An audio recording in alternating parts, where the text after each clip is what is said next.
Updates at pinakahuling mga usapin sa mundo ng palakasan. Atin ang pakinggan dito sa Ang Pilipinas Ngayon.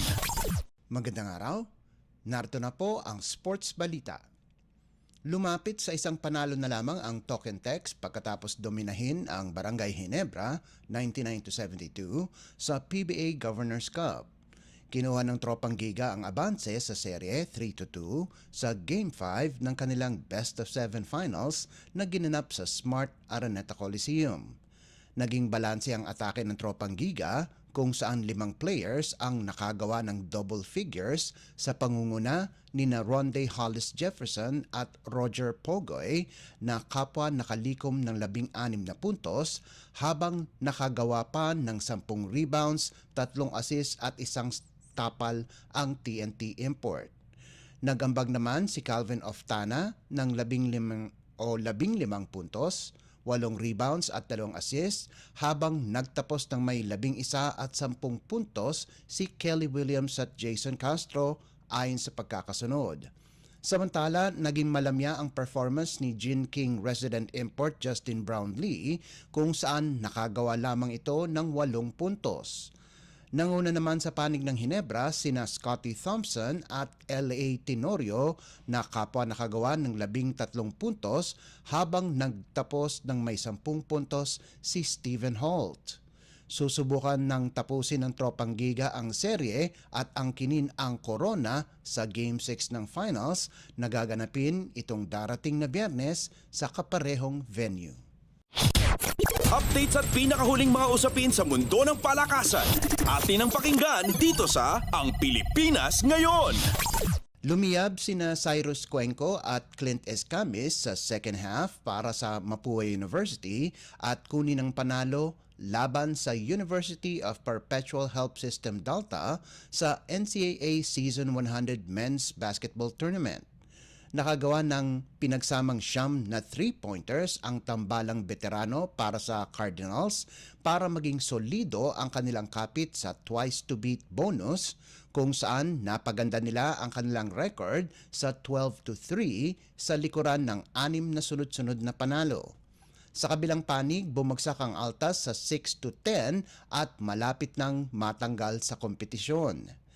Nagtapos ng may team high na 21 puntos si Cuenco sa likuran ng magandang 6 of 8 shooting mula sa 3-point line, kasama pa ang 2 assist at 1 rebound habang nagambag si Escamis ng 18 markers, 5 assist, 3 steals at 1 rebound.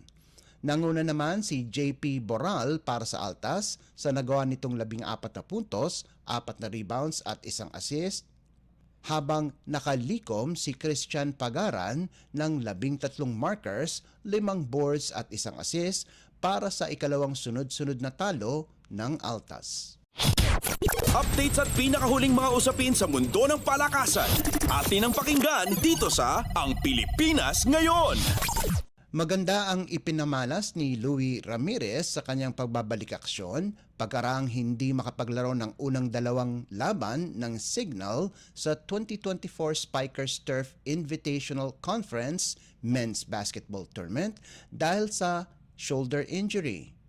Nag-debut ang power hitter ng may pasabog kung saan nanalo ng 2 magkasunod ang HD Spikers pagkatapos ang 1 talo at mapaganda ang record sa 3-1. Impresibo ang kanyang unang laban sa Signal kung saan nakagawa ito ng 7 puntos kahit sa third set lamang ito naglaro kung saan dinomina ng Signal ang Martelli Meets 25-10, 25-15 at 25-12 noong Oktubre at 30. Lumiyab naman si Ramirez sa kanyang ikalawang laro kung saan nakagawa ito ng 19 na puntos sa kapana-panabik na 25-21, 25-21, 18-25, 25-27 at 15-11 panalo nitong linggo laban sa Chris Cross na kanilang nakalaban sa finals noong Open Conference. Dahil sa kanyang impresibong performance para sa reigning Open Conference champion, ay nasikwat ni Ramirez ang Spikers Turf Press Corps Player of the Week para sa linggo ng Oktubre at 30 hanggang Nobyembre at 3. Updates at pinakahuling mga usapin sa mundo ng palakasan. Atin ang pakinggan dito sa Ang Pilipinas Ngayon. At yan ang pinakahuling balita sa larangan ng palakasan. Para sa Radyo Pilipinas World Service, ito po si Leo Magpayo. Magandang araw. Updates at pinakahuling mga usapin sa mundo ng palakasan. Atin ang pakinggan dito sa Ang Pilipinas Ngayon.